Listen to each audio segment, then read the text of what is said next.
भागामध्ये आपण पाहणार आहोत की श्रीनिवास यांना सुद्धा आता खूप जास्त त्रास होत असतो, कारण जानूबद्दल त्यांना आता समजलेलं असतं आणि त्यांना कळून चुकलेलं असतं की आता त्यांची जानू त्यांना काही वेळानंतर सोडून जाणार की काय, अशी कुठेतरी मनामध्ये त्यांच्या शंका येत असते आणि त्यांना सारखा या सगळ्या गोष्टींचा त्रास होत असतो. जानूसोबत घालवलेले क्षण त्यांना आठवू लागतात, कारण डॉक्टरांनी आता सरळ सांगितलेलं आहे की 24 तास पुढचे धोक्याचे आहेत. 24 तासात समजा जर ती शुद्धीवर आली तर चांगलीच गोष्ट आहे, पण त्यानंतर जर ती शुद्धीवर नाही आली तर आपण तिला गमावून बसू की काय, ही भीती कुठेतरी आता त्यांना वाटू लागलेली असते. आणि एवढ्या दिवसानंतर जानू आता त्यांच्या समोर येऊनसुद्धा त्यांना आनंद वाटत नसतो, कारण डॉक्टरांनी सांगितलेल्या ह्या गोष्टी त्यामुळे आता खूप जास्त श्रीनिवास यांना त्रास होत असतो. श्रीनिवास आता अक्षरशः रडत असतात आणि त्याच वेळेला आता ते देवाला म्हणत असतात की काही कर, पण माझ्या जानूला बरं कर. आणि जेव्हा ते रडत असतात ना, तेव्हाच तिथे आता अचानकपणे सिद्धू आलेला असतो आणि सिद्धू हे सगळं काही पाहतो. सिद्धू जेव्हा त्यांना रडताना पाहतो तेव्हा त्यांना आधार देतो. त्यांना म्हणत असतो की काका, असं प्लीज रडून स्वतःला त्रास करून घेऊ नका. आपली जानू स्ट्रॉंग आहे, ती बरी होणार आहे. तुम्ही विचार करा ना, जर एवढ्या उंचावर ना ती खाली पडून तिला पाण्यामध्ये पोहतासुद्धा येत नव्हतं तरीसुद्धा आपली जानू वाचली होती. मग आता तुम्ही हा का विचार करताय की या सगळ्यातून आपल्या जानूला काय होईल, उलट आपली जानू ना या सगळ्यातून सुद्धा सुरक्षित बाहेर पडेल, हा विचार करा. असं देखील बोलून आता तो कसंबसं श्रीनिवास यांना समजावू लागतो आणि म्हणत असतो की असं रडून चालणार नाही. आपल्याला काही झालं ना तरीसुद्धा आता स्ट्रॉंग राहायला हवं आणि आपल्या जानूसाठी आपण आहोत ना, मग आपली जानू लवकरच बरीसुद्धा होईल, हेही आता म्हटलेलं असतं. जेव्हा एवढं पडखरपणे तो बोलत असतो ना, तेव्हा हे सगळं बघून ना खरंच खूप बरं वाटत असतं श्रीनिवास यांना, कारण सिद्धूने आधार दिलेला असतो. दुसरीकडे आता आरती बसलेली असते आणि आजीसोबत बोलत असते. आजीला म्हणत असते की तुम्ही तुमच्या हाताची हालचाल केली ना, हे सगळं काही मला घरातल्या सगळ्यांना सांगायचं आहे, पण कसं सांगू शकते, अजून कोणीही आलं नाही आहे आणि मी त्यांना फोनही करू शकत नाही ना, कारण सगळीजणं महाशिवरात्रीच्या पूजेसाठी तिथे गेलेली आहेत. असं देखील आरती आता आजीशी बोलत असते. मग आता आरतीला जे बोलायचं असतं ती आजीसमोर व्यक्त होत असते, पण तिला या सगळ्या गोष्टी आजीच्या इम्प्रूव्हमेंटबद्दल सुद्धा सगळ्यांना सांगायच्या असतात. त्यासाठी ती घरात वाट बघत असते, पण सगळीच जण आता हॉस्पिटलमध्ये असतात हे कुठे या आरतीला माहिती असतं. दुसरीकडे वँकीसुद्धा आता हॉस्पिटलमध्ये आलेला असतो आणि तो ललिताच्या मृत्यूबद्दल आता सांगायचा प्रयत्न करत असतो. खाणाखुणा करूनच तो आता बोलत असतो. त्याच वेळेला तो विश्वाची आई आणि तुझी ती मैत्रीण याबद्दल खाणाखुणा करून सांगत असतो. आणि ज्या वेळेला तो खाणाखुणा करून सांगतो ना, तेव्हा मात्र आता भावना म्हणत असते की काय बोलायचं आहे, म्हणजे मला नीट समजेल असं बोल. मग आपल्या कार्यक्रमाला तर विश्वाची आई आली होती, हां त्यांचं काय, आणि त्यांच्या फोटोला मी आता त्या आजोबांना सोडायला गेलो होतो तेव्हा त्यांच्या फोटोला हार घातलेला बघितलं, हे आता भावना बोलते. भावना म्हणते की काय, वँकी जे काही खाणाखुणा करून सांगत असतो ते भावना स्पष्ट आणि व्यवस्थित सांगत असते. मग वँकी त्याच्यावर हो असं म्हणतो, पण हे कसं शक्य आहे. मग तो सांगतो की बाहेर एक दगड होता आणि त्या दगडाला त्यांचं डोकं आपटलं, रक्त खूप जास्त गेलं आणि त्या जागीच मरण पावल्या. ही सगळी गोष्ट आणि जेव्हा आता समजते तेव्हा मात्र आता खूप मोठा धक्काच ना बसलेला असतो. त्यामुळेच आता काय करावं आणि काय नाही ना, हे मात्र आता समजत नसतं आणि त्याचमुळे आता खूप जास्त रडायला येतं आणि त्यामुळेच लक्ष्मी आता रडत असते तर भावना तिला आधार देत असते.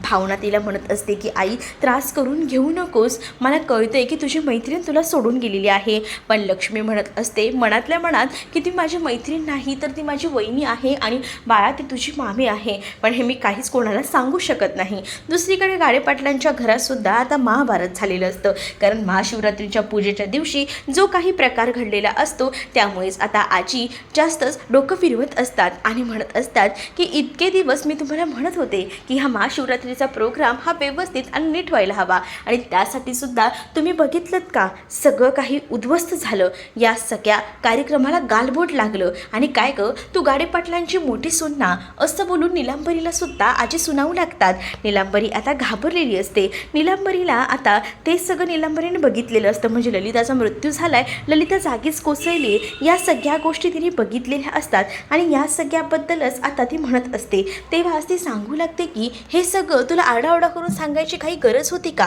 काहीच गरज नव्हती. मग ती म्हणते मी घाबरले होते, पण ही गोष्ट मी इतरांना सांगितली नाही. ही गोष्ट ना सांगितली असेल तर ती फक्त बोलली होती मी, आणि ह्यानीच या सगळ्या गोष्टीचा एवढा मोठा इश्यू केला असं देखील ती आता बोलू लागते. आणि त्याच वेळेला अधिराज म्हणतो की अगं आजी, या सगळ्या गोष्टी एवढ्या पटापट घडल्या ना की सांगणं गरजेचं होतं. काय करणार होतो, कारण हे सगळं प्रकरण हाताबाहेर चाललेलं होतं. तुला कळत नसलं तरी मला दिसत होतं. आणि या सगळ्यामध्ये ना आता स्वतःला त्रास करून घ्यायचं काम खरं तर स्वतः ही रेणुका करत असते, कारण रेणुका रडत असते. रेणुका रडताना बघून आता आजी तिला म्हणते की तुला काय झालं रडायला, कशाला चांगल्या घरात रड लावली आहे. त्यावर रेणुका म्हणते की आजच्या चांगल्या दिवसामध्ये ह्या ज्या काही गोष्टी झाल्या आहेत ना त्यामुळे मन अगदीच हलून गेलं आहे. कसं होईल, काय होईल खरंच कळत नाही आहे. सगळं चांगलं तर होईल ना असाही विचार आता रेणुका करत असते. रेणुका जेव्हा हे सगळं काही बोलते तेव्हा आजी म्हणते की तुला जे काही रडायचे, जे काही करायचं आहे ना ते जा आणि तुझ्या रूममध्ये जा आणि काय ते करायचे ते कर. इथे आमच्यासमोर रडून दाखवू नकोस असं आजीने डायरेक्टली सांगून टाकलेलं असतं. दुसरीकडे विश्वा आता घरी आलेला असतो. घरी आल्यानंतर आपल्या आईचा ज्या फोटोला हार घातलेला असतो ते सगळं त्याने पाहिलेलं असतं आणि त्यामुळेच ना त्याला जबरदस्त असा धक्का बसतो. तो आपल्या आईला घट्ट मिठी मारलेले सगळे क्षण आठवतो आणि तो फोटो बघून त्याला आता खूप जास्त रडू येत असतं. सगळे जुने दिवस आठवतात. आईसोबत सगळे प्रसंग घालवलेले त्याच्या डोळ्यासमोर येऊ लागतात. त्यामुळे आता तो स्वतः रूममध्ये निघून जातो आणि रूममध्ये जाऊन तो खूप जास्त रडत असतो, कारण जिकडे तिकडे फक्त त्याला आईच दिसत असते. त्याला असं अजूनही वाटत असतं की त्याची आई आपल्याच बाजूला कुठेतरी आहे, ती जिवंत आहे.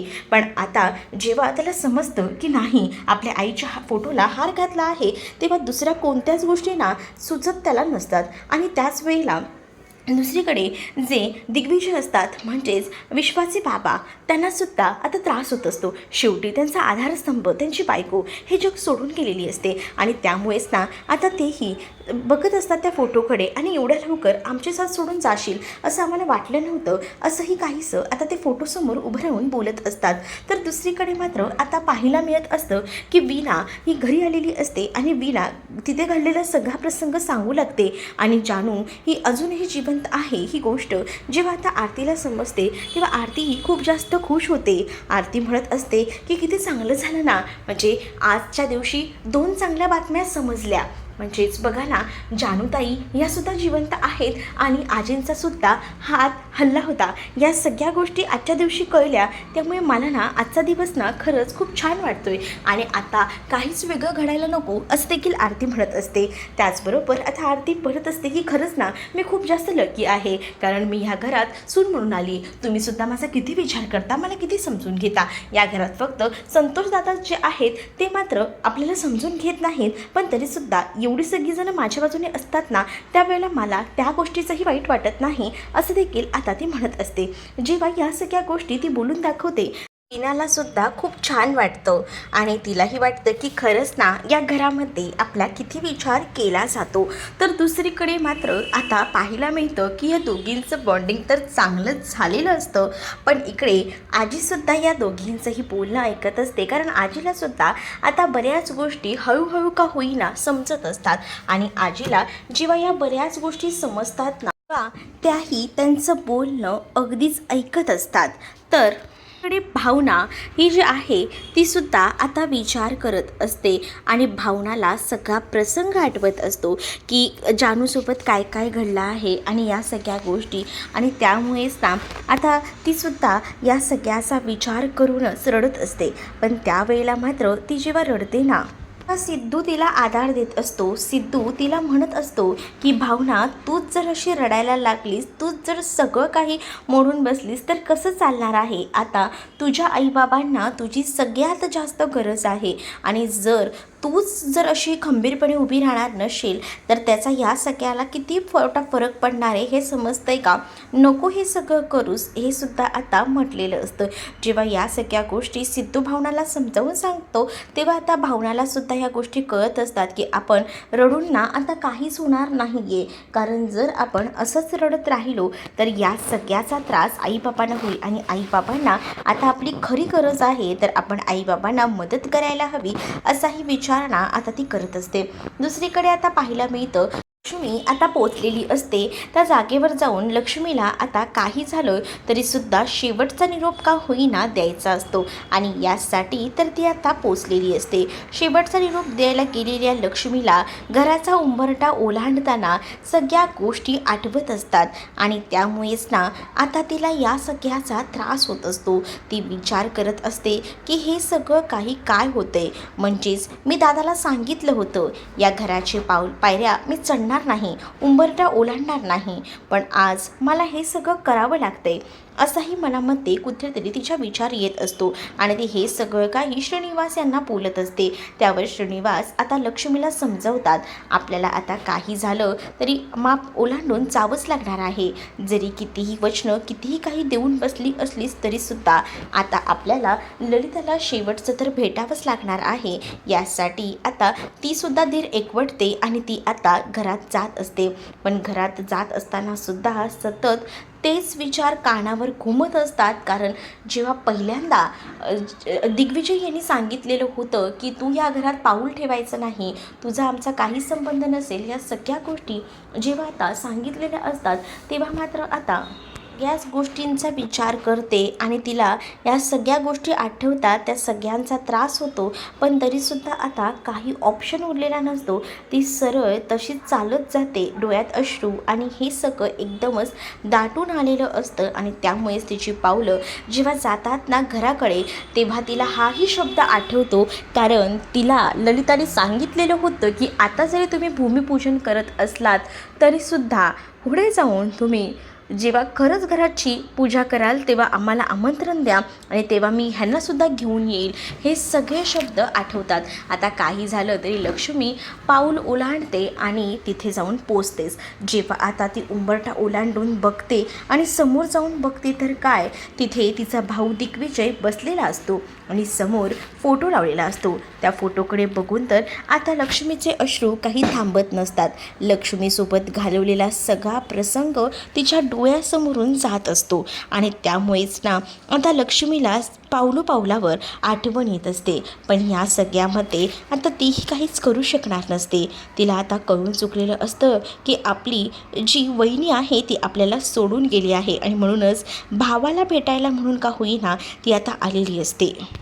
आता आनंदीच्या बाबांचाच कॉल आलेला असतो आणि ते आता भावनाला म्हणत असतात की माझं जरा तुमच्याकडे काम आहे. त्यावर भावना म्हणते की सॉरी पण मला यायला जमणार नाही कारण एका वेगळ्या कामात मी अडकलेली आहे असं तिने डायरेक्टली सांगून टाकलेलं असतं. पण तरीसुद्धा आता तिला सांगण्यात येतं की नाही पण प्लीज या, नाही तर तुम्ही मला सांगा मी तिथे येतो असं तो आपला म्हणतो. त्यावर भावना म्हणते की ठीक आहे मी येते तिथे, तुम्ही मला सांगा कधी यायचं आहे ते, मला वेळ मिळाला तसं मी येईन तुम्हाला भेटायला असं देखील आता ती फोनवरनं सांगू लागते.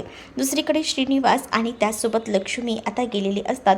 समोर पाहतात तर काय, आता त्यांच्या समोर आता असतो तो म्हणजे दिग्विजयला बघून मात्र आता ती हात वगैरे जोडत असते आणि दिग्विजयसुद्धा हात जोडत असताना थोडा तिथे सुद्धा कातरत असतो. कारण त्यांना आता असं वाटलेलं नव्हतं समोर येतील पण अचानकपणे आपली बहीण समोर आली आहे या गोष्टीच त्यांना आता जड जात असतात आणि त्यामुळेच ना तरीसुद्धा ते शांत राहतात. कारण तिथे आता बरीच लोक असतात म्हणूनच ती आता शांत राहतात आणि सगळं काही बघत असतात. जेव्हा त्या बायका इथे येतात आणि लक्ष्मीला विचारतात आणि लक्ष्मीला म्हणत असतात की बरं झालं तुम्ही आलात, त्यावर तुम्ही कोण आहात असं देखील विचारलं जातं.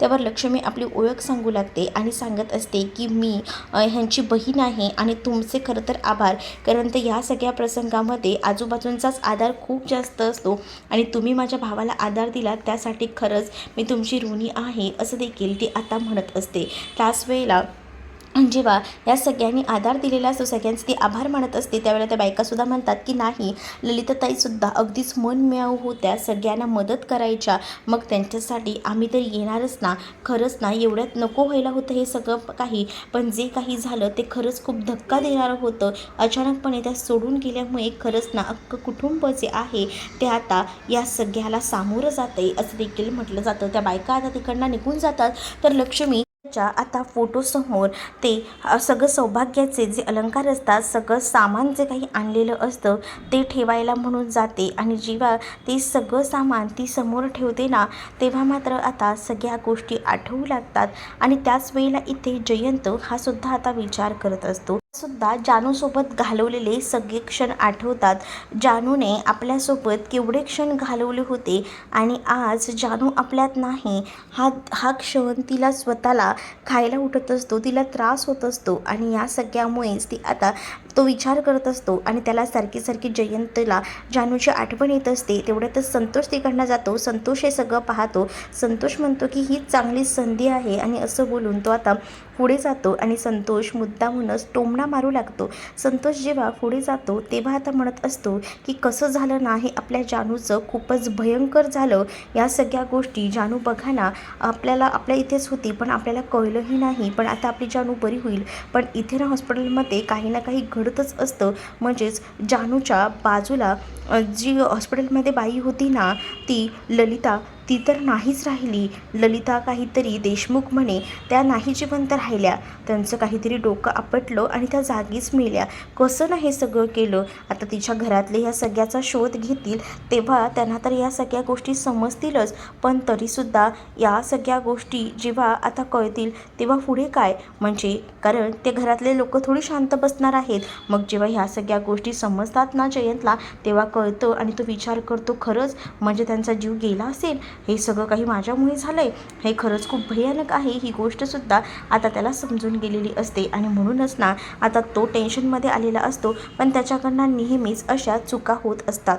त्यामुळेच ना आता तो विचार करत असतो की माझ्याकडनं हे सगळं काय झालं, आणि त्यामुळेच ना आता तो जास्त प्रेशर घेत असतो आणि त्याला त्रास होत असतो. पण आता काही उपयोग नसतो. दुसरीकडे बीना आणि जानू यांचं कन्व्हर्सेशन चालू असतं. म्हणजे बीना जानूसोबत बोलत असते, तिच्या मनात जे जे काही आहे ते सांगत असते. म्हणजे आता तू बरी झालीस ना, की आपण असं सेलिब्रेशन करूया, आपण हे सगळं करूया, आपली अंगत पंगत आपण जी काही बसवायचो अशीच तशीच आपण अंगत पंगतसुद्धा बसवूया, हे सुद्धा आता सांगितलेलं असतं. आणि जेव्हा हे सगळं ती बोलत असते तेव्हा तीही विना भाऊक होत असते, कारण ती आता हेही सांगते की जयंत तुझ्यावर खूप प्रेम आहे. जयंतला किती आनंद होईल जेव्हा तू पूर्ण बरी होशील. आपण ना अगदीच तू येशील ना तेव्हा खूप मोठं सेलिब्रेशन करूया. आपण लवकर बरी हो गं जानू, प्लीज काही झालं ना तर लवकर बरी हो, असं देखील आता बोलून तिला आता विना उठवायचा म्हणजे तिला शुद्धीवर आणण्यासाठी प्रयत्न करत असते. विनाचे बिचारीचे प्रयत्न सुरू असतात, पण जानू अजून काही शुद्धीवर आलेली नसते. जानूसाठी पुढचे 24 तास हे धोक्याचे असतात.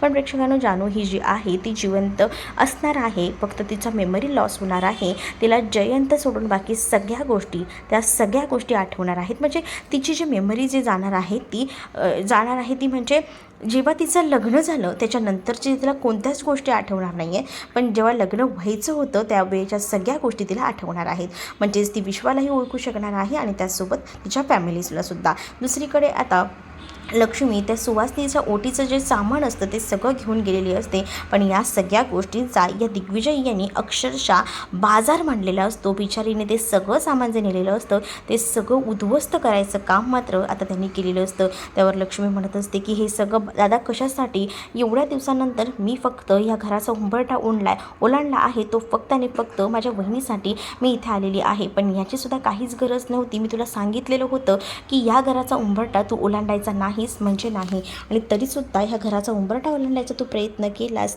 पण यानंतर या घरात तू यायचं नाही, तुझा आणि माझा काहीच संबंध नसणार आहे, या कडक भाषेतच तो आता बोलत असतो. आणि जेव्हा या सगळ्या गोष्टी तो बोलत असतो ना, तेव्हा मात्र लक्ष्मीला या सगळ्याचा त्रास होतो. म्हणजे ती विचार करते की आपला भाऊ या सगळ्या परिस्थितीतसुद्धा या सगळ्या गोष्टी आठवतो, या सगळ्या गोष्टींमुळे मला बोलतोय, पण ती आता रडत असते. आणि तरीसुद्धा ती आता आपलं जे काही महत्त्व आहे, आपल्याला जे काही बोलायचं आहे आहे ती पटवून त्याला सांगत असते, पण त्याचा आता काहीच उपयोग होत नसतो. कारण दिग्विजय यांनी मनावर दगड ठेवलेला असतो. त्यांनी लक्ष्मीचं नाव टाकलेलं असतं, त्यामुळे लक्ष्मीला ते डोळ्यासमोरही उभं करायला तयार नसतात. तर तुम्हाला हा भाग कसा वाटला आहे हे मला कमेंटमध्ये सांगा. आणि तसेच तुम्ही जर आपल्या चॅनलवर नवीन असाल तर चॅनलला सबस्क्राईब करायला विसरू नका. चला तर मग भेटूया पुढच्या भागामध्ये. तोपर्यंत टाटा बाय.